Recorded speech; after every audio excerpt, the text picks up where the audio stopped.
Hi, I'm Jamshyd Cooper. I'm a veterinary doctor in Bombay, and I'm also the Dean of the Captain Zach University of Berkeley.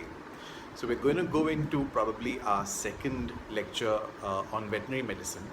And since we're in the monsoon season, a big concern for me as a veterinarian for your dog's health is leptospirosis. Leptospirosis is a infectious disease caused by a bacteria. These are sort of spiral bacteria, corkscrew in appearance, as they sort of teach us, and we sort of know them to be. Um, and these sort of really are a big concern, more so in the monsoon time.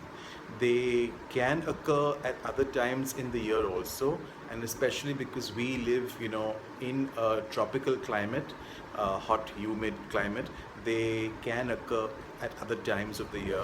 But the prevalence that we see in clinics, as well as the known occurrence, is definitely much more during the wet monsoon season in India.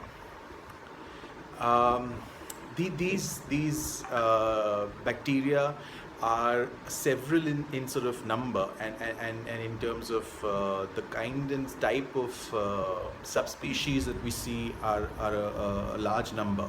Some of them are non-disease causing, but a good number can cause disease in all mammals for that matter, um, which means that even man is included in that. We do tend to see that cats are fairly sort of resistant, or we see much lesser cases of leptospirosis in cats, but it's very prevalent in dogs. It can occur in cattle, horses, wild animals for that matter, any mammal, and of course the reservoir host that we sort of most commonly find is the cause of the infection are rodents. Now, these organisms are shed in the urine of an infected animal, and when urine of an infected animal sort of mixes in puddles of water, or even water bodies, uh, wet sort of surfaces, and when your dog sort of say goes out for a walk or splashes in these sort of puddles, the chance of infection is definitely prevalent. The infection takes place by either a dog licking or drinking a wet surface or some puddle of water on the road. The infection can occur from contaminated water entering, say, your eye, or mucous membrane, as we call them. That's your gums, etc. Or it can even sort of enter into your system or the dog's body through, say, a cut on the foot pad, or some sort of open wound which is present on the dog's body or feet or paws. So the route of entry is obviously from a contaminated source of water. Now, the best way to sort of prevent the disease is through vaccination. Fortunately, there are some vaccines available since many years, and to a large extent, vaccines will prevent the disease from occurring in dogs. And to many times, you will also sort of find milder disease signs. Sometimes there'll be certain dogs who will not show very specific or severe signs of the disease, but it may be sort of carrying or harboring the disease in a non-clinical, subacute sort of form. It's very important to make sure that we diagnose the disease early on, and we make these decisions of diagnosis based on clinical signs and complaints, as well as some very high-tech diagnosis, laboratory diagnosis that we do now have access to. So you thinking about signs and symptoms of when you should be concerned about leptospirosis in your pet. It may come with very mild signs to sometimes very, very severe signs and sickness. Um, you will obviously see the first sort of sign in your dog about being lethargic, being less active, appetite is reduced, not very interested in food, weak, dull, um, you know, not very sort of happy about the way they normally are. You may or may not get fever. It goes both ways. Certain times, especially in the early stage, one may not see a very sort of marked increase in body temperature or, or having a fever. But certain cases will show high spikes of fever. We do obviously, go for routine, basic blood checks initially, and this would be what we call a basic base blood panel, which includes a complete blood count and a biochemistry.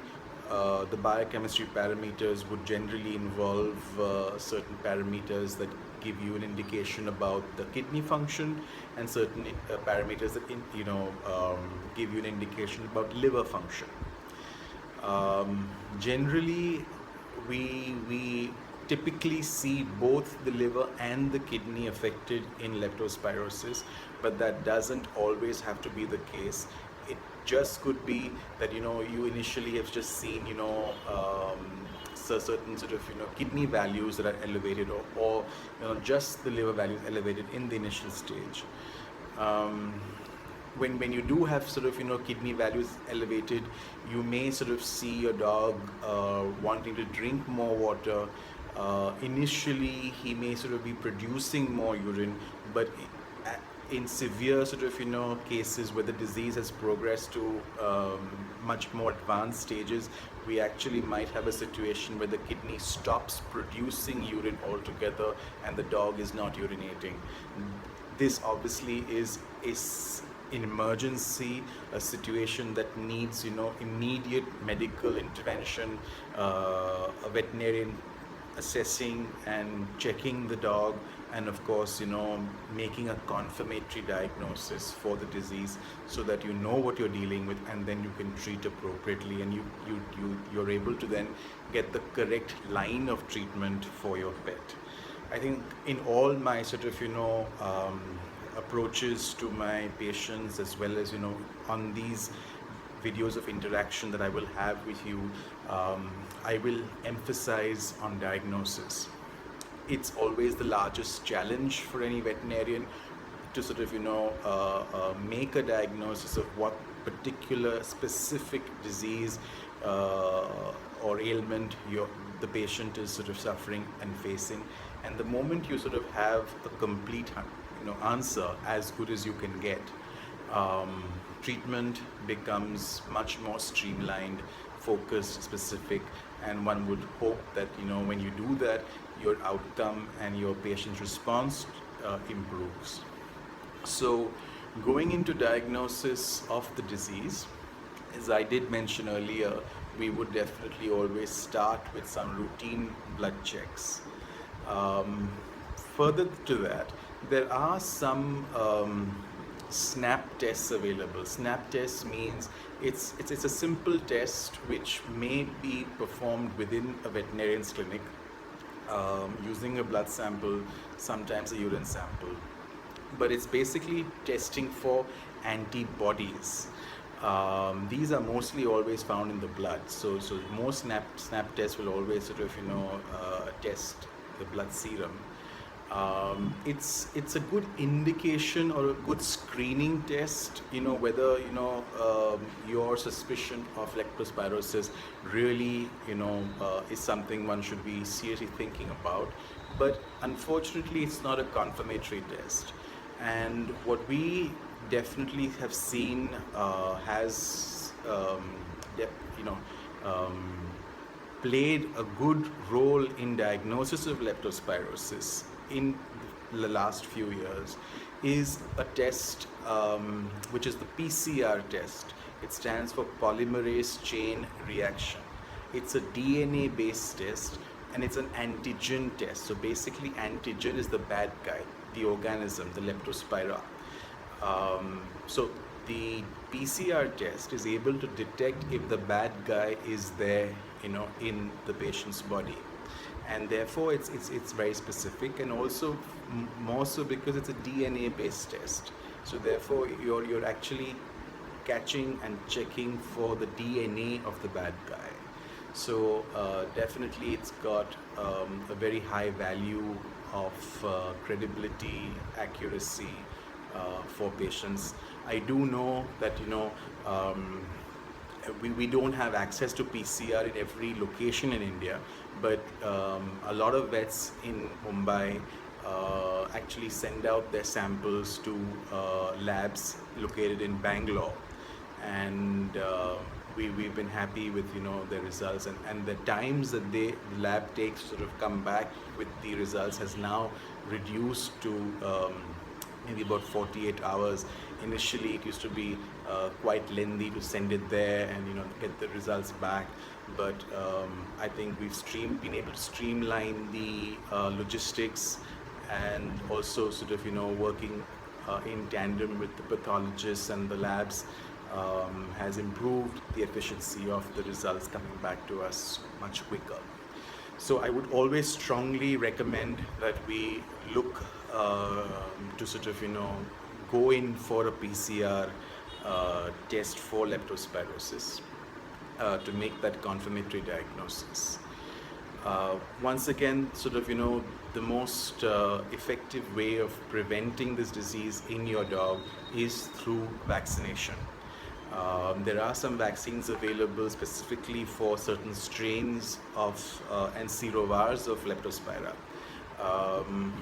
Some of them are combined with the rabies vaccine, so you get something called RL. But your veterinarian will sort of make the best choice of which vaccine they prefer and are using regularly for their patients to protect them against Leptospira. Do also note that a vaccination is sadly not 100% guarantee about protecting and preventing this disease from your pets.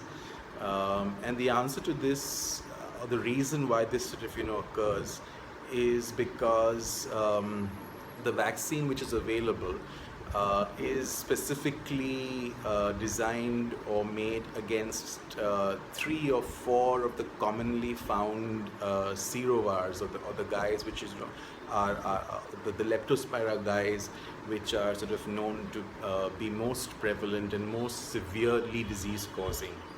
There could be, unfortunately, a particular serovar which has infected your dog and caused the disease in your dog, which may not have been covered or included in the vaccination. So you must bear that in mind, and that's sort of one of the limitations that we have to sort of deal with and live with. Also, it's important to ensure that the vaccination that we use has been stored correctly, appropriately. It's not an expired vaccine. It's of course hopefully manufactured by a good quality, reputed manufacturer. So as always, quality is something which is of paramount importance in terms of achieving an efficacy or a result from whatever we basically do, and so the same for a particular vaccine. So do make sure that your dog is covered for Leptospira. I would definitely think in at least say in the city of Mumbai, where we have this large amount of rain, and we by and large have similar kind of rain in the whole of India. The Leptospira vaccine would be included in my choice of a core vaccine.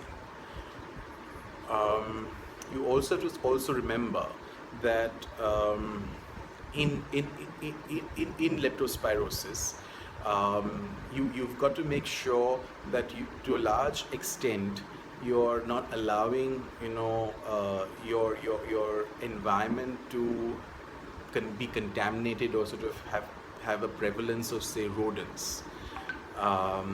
It's not always possible. I don't suggest that you stop taking your dog for a walk in the rains, because of this fear. I don't think that's sort of a rational way to approach it. Uh, you know, there are risks in everything that all of us do. So I don't think it would be wise to deprive a dog of his walk simply because of such a fear. But yes, one can sort of try and take care that they are not chasing and catching rodents, that probably you don't have rodents in your home, because we do sort of see that during monsoons at times you will have rodents entering your homes to sort of stay away from the rain and the water and the moisture.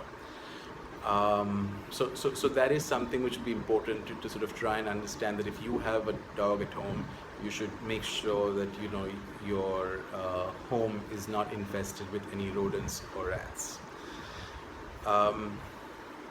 I would also sort of want to try and give you a little small brief about treatment.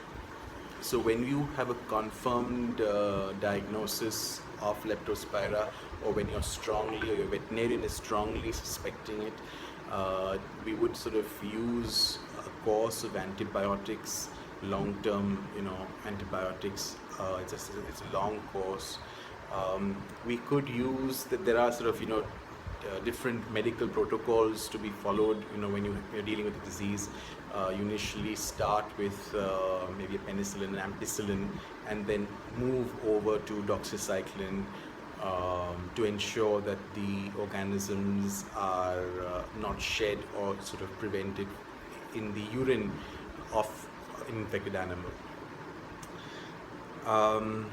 Certain times you may not be able to eliminate the organism from the patient entirely. The patient may recover from the clinical signs and the disease as such, but the patient may harbor the organism for long periods of time, maybe even life, and remain a reservoir host.